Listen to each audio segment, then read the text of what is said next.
Hi, my name is Kyla, and I'm going to talk to you about clarinets. I love clarinets. I've been playing a clarinet since I was just a little kid. Almost 12 years now I've been playing a clarinet. Now this is not a clarinet, but it does look a little bit like a clarinet, huh? Maybe a lot of you have already played this instrument before. This is a recorder. Maybe if you've already played the recorder before, you might already know what it sounds like. But I'm going to refresh your memory real quick.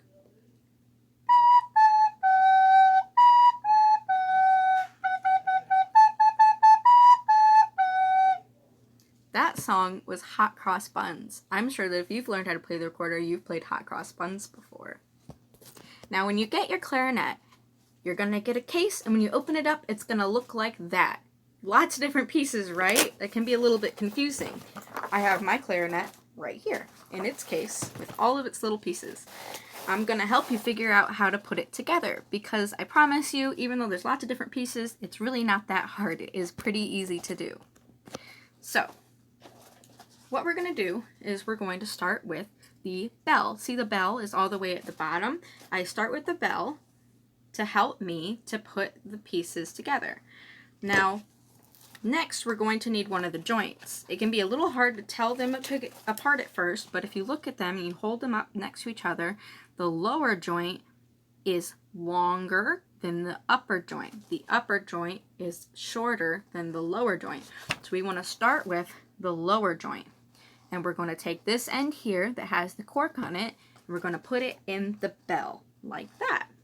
Next, we're going to take the upper joint, which is just the other piece with the keys on it, and we need to do something very special before we put these two together. You see right here, you see this little peg? When I push on this key, you see how the little peg moves? We need to push these keys down and keep the little peg up while we put these together. This is so that this peg doesn't hit the other peg that's on the lower joint.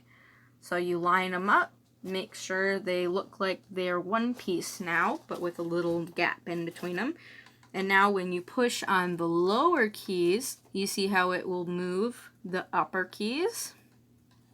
Pretty cool, right? Next, we need the barrel. So this is the barrel. It's got a skinny side and it's got a wider side. And the wider side goes on your upper joint. And then you take your mouthpiece. This is my mouthpiece. It has a little cover on it to keep it protected. And you put your mouthpiece on with the whole of the mouthpiece facing this. So that when you put it on your mouth, your lip would touch the hole. But we don't just play on an open hole on a clarinet. No, we do not. We use a reed. So this is a reed. They come in a box that looks like this. This is my favorite kind of reed. This is a Van Doren. And when you open up the box, it's full of these little packages right here. And inside this little package is this little plastic thing. And the little plastic thing has a reed in it.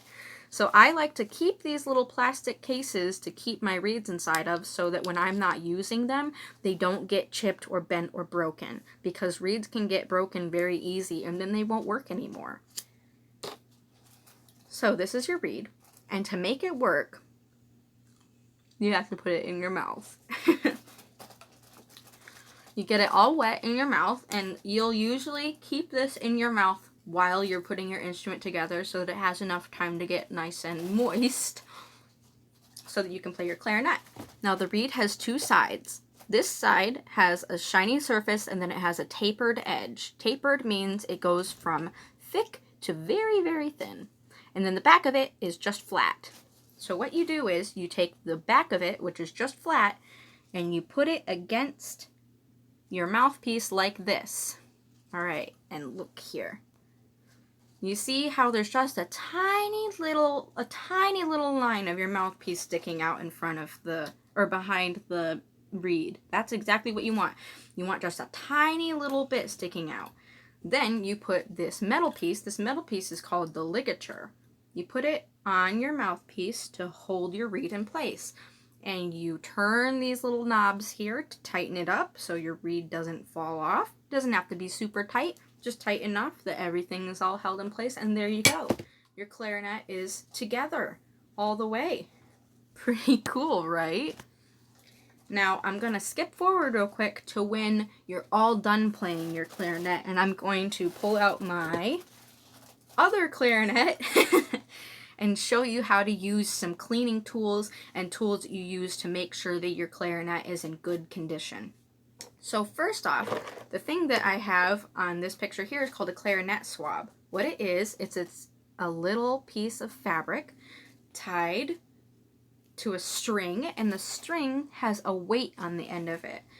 And what you do is you put the weight inside your bell, and it will fall all the way down, and it will come out the mouthpiece. And notice I already took the reed off this clarinet, so if you leave the reed on, you won't be able to get this weight off. You need to take the reed off first, and then you just pull, pull, pull, and it will wipe all of the spit out. It'll be wet when you're done, and it's gross, and that's okay. That's just how you take care of your instrument. I also like to use these. These are spit swabs. They're for keeping the spit wicked away from your keys. So when I go to put my instrument away, what I do is I put these inside of my upper and lower joint. This is the lower joint, this is for the upper one, so that none of the spit pools or puddles or leaks out of my instrument. It all just gets sucked up into here. I also have one for my mouthpiece because there's usually a lot of spit in my mouthpiece. Then what you need to know about is cork grease. So there are 4 corks on your instrument, 2 on the upper joint, 1 on the lower joint, and 1 on the mouthpiece. And you need to keep these nice and greased up. Cork grease comes in a little tub like this, or a little chapstick kind of tube like this. This is not chapstick. Do not put it on your lips. I think almost every clarinet player has made that mistake at least once. But this is cork grease. It tastes bad. Don't try it.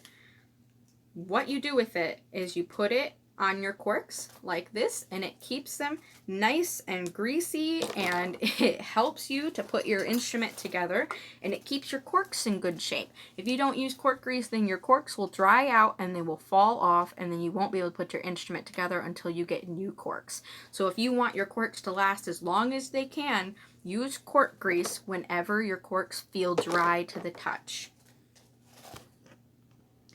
You should also know about silver polishing cloths. This is my silver polishing cloth. They aren't all yellow, but mine is.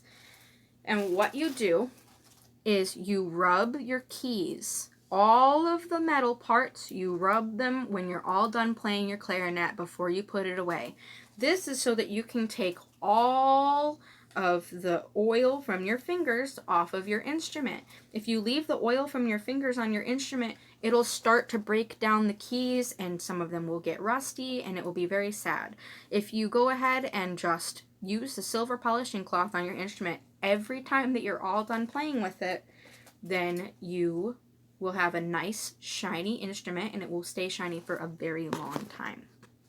So, like I said, I've been playing clarinet for about 12 years now, so I am okay at it. I've had lots and lots of practice. So let me play a couple notes on this instrument so that you can hear it, and you can watch my fingers and see how they move just the same as when they're on the recorder.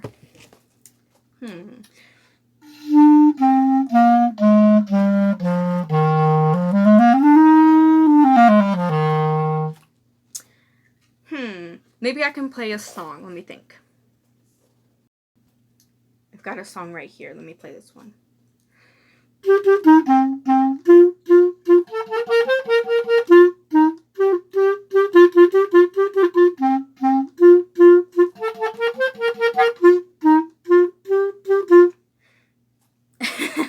That was Take on Me. I can do the high part of it too. One sec.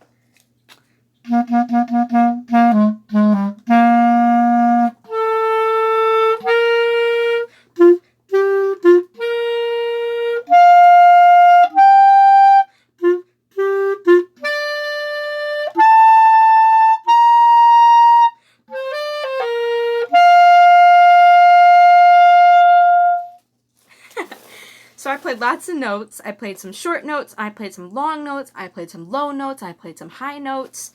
And when you start playing the clarinet, you're only going to be able to play a couple of notes. And that's okay, because the more you practice, the better you'll get. And you'll be able to play more notes and longer notes and louder and faster. And you're going to sound really good when you do it. You just got to practice all the time and make sure that you sound good when you're playing. Thank you so much for watching. I hope that you had a good time, and I hope that you learned how to take care of your clarinet. I hope that you love the clarinet as much as I do. I love clarinet. Clarinet is my favorite instrument, and I hope that it'll be your favorite instrument too.